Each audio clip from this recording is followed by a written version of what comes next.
Hi, everybody. Happy Monday. I am coming to you today from Family Matters, and we are going to talk about co-parenting today.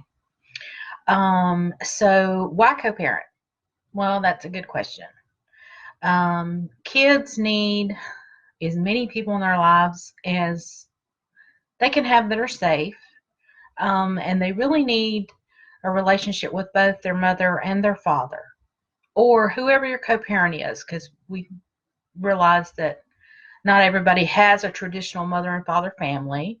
Some people have two moms, some people have two dads, and it's important for everybody to have a role in that child's life. So before I get started on my tips and tricks for co-parenting successfully, I want to talk to you about attachment and how that kind of ties into why we need everybody to fulfill their roles. So, the biological challenge, when we come here as humans, is that we have to attach to somebody.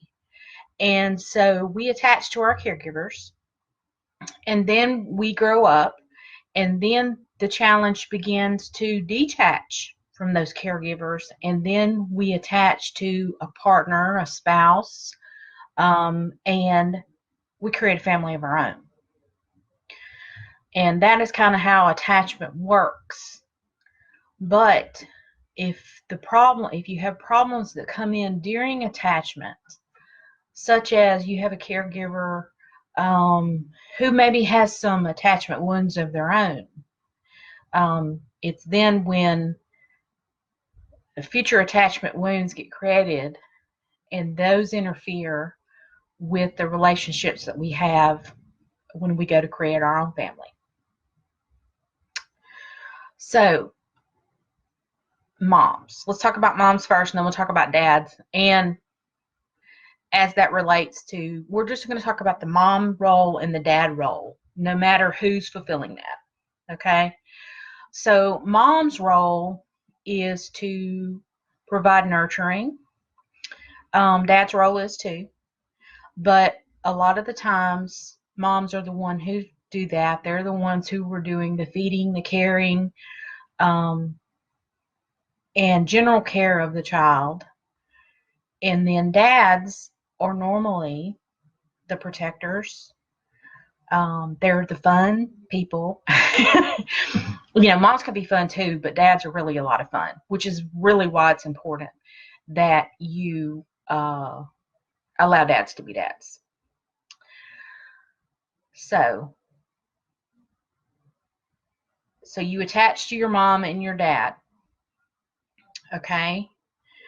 And then if you are a female, it's really important that you have a secure relationship with your father, because that will determine your relationship with whoever it is that you choose to create a family with. So it also will allow girls to maintain good boundaries. If we feel protected by our fathers, we are less likely to feel unsafe around other people, because our fathers have kind of taught us the boundaries. Now let's talk about moms. If you are a male, it's super important that you have a good relationship with your mom, because whatever good things that you have going on with your mom, if you have a good positive relationship with your mom, then chances are you're going to have a good positive relationship with the person that you choose to have a family with later on. If you don't have a good positive relationship with your mom, then those will carry over into the future relationships.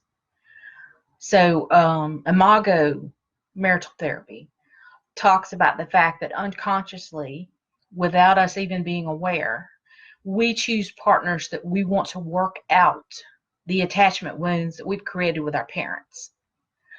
Okay, Let's segue into co-parenting and why it's so important. Because when you are parenting your child, a lot of people think, I'm parenting this child, I want them to grow up to be a good person. I want them to be happy, to be healthy. That's our goals when we think about our children. But we also need to think about the fact that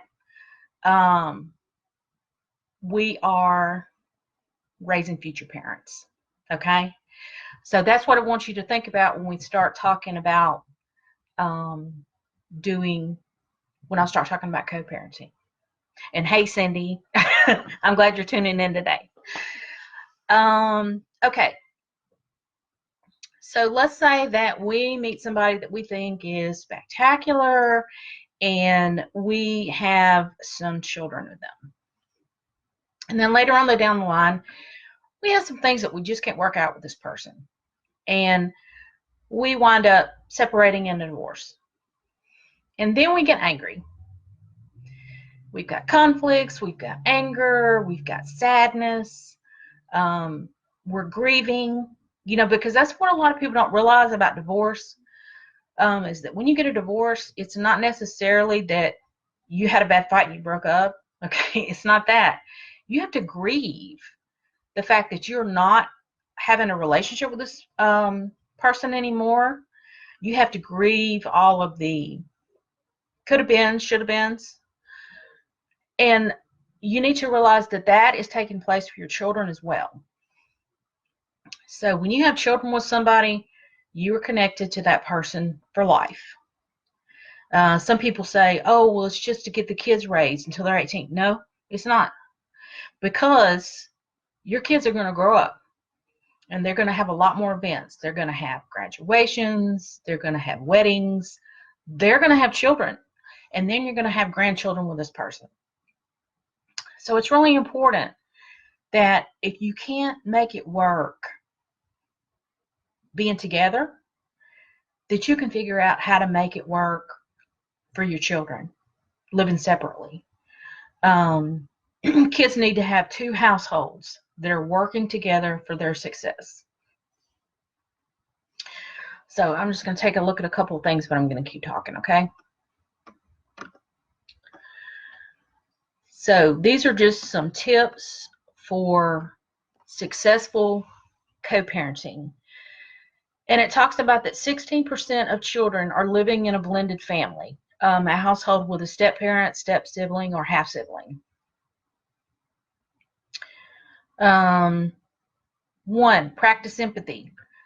Co-parenting your kids with your ex cannot be easy at sometimes. Practicing empathy, trying to put yourself in both your kids and in your ex's shoes will help you successfully navigate this situation.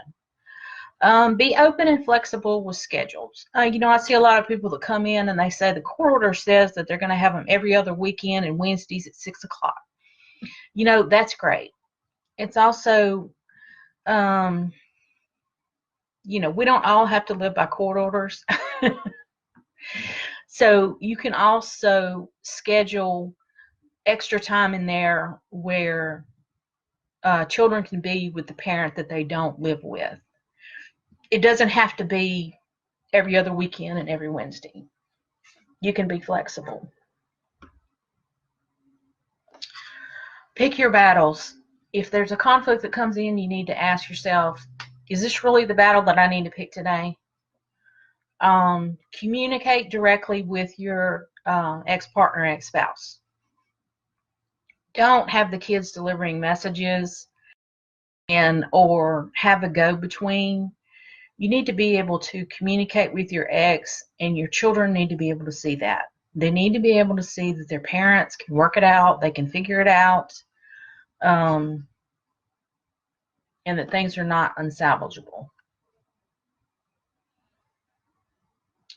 Okay, respect your time when they're with the other spouse. Share photos, grades, and accomplishments. If your kid's doing football, there's no reason why he can't have both his parents at every event cheering him on. The same thing with other things. If they're in a spelling bee, if they're in a school play, whatever it is that these kids are doing, there's no reason why they can't have both their parents present.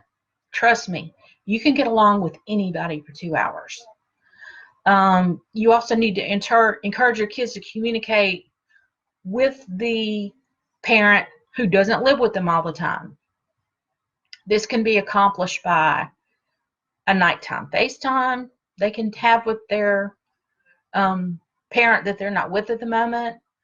You can send them cards, letters, all those good things. And I apologize, it's kind of cold up here for some reason. I'm not really sure. Another thing is to have family meetings with your ex. Your kids still y'all are still a family, even if you live in 2 different households. So from time to time, go meet at the local Denny's and have a family meeting about what's going on.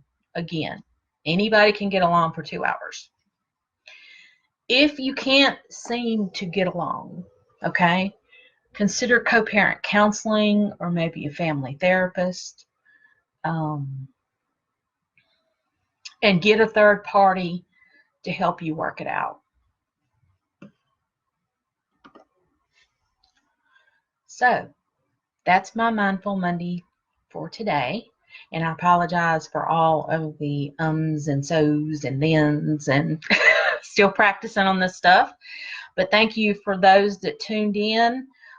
Please, if you've got any feedback, if you've got any topics that you want to see us do, we're happy to do that. But we will continue to schedule these Mindful Mondays and bring you more good stuff.